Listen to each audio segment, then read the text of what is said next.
Magandang gabi, Philippine Air Force. Alamin natin ang magiging lagay at taya ng panahon ngayong gabi ng Huwebes, 14 May 2026 at para sa mga susunod na mga araw. Sa kasalukuyan ng ating binabantayan na si formerly Kaloy or si Low Pressure Area 05B ay huling namataan kaninang alas 3 ng hapon sa layong 995 kilometers silangan ng Southeastern Luzon. Wala na itong direktang epekto sa ating bansa at hindi na muli ito magre-redevelop. Samantala, ang mararanasan naman ng buong bansa ay mga localized thunderstorms lamang.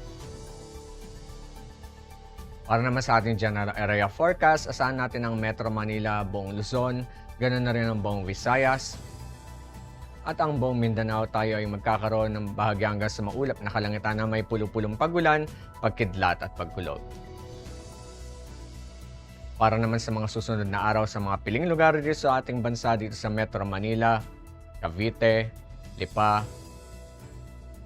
Angeles, Puerto Princesa, Kalayaan Islands,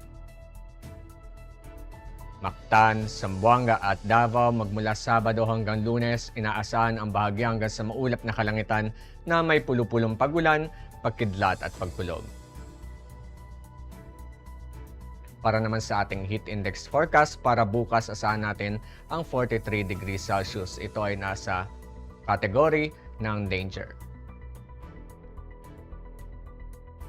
Ang haring araw ay lulubog mamayang 18:16 at ito naman ay sikat bukas ng 05:28. Para naman sa ating moon illumination, 8% decreasing. At para manatiling updated sa lagay at taya ng panahon, i-follow lamang ang Air Force Weather Center sa aming mga official social media accounts.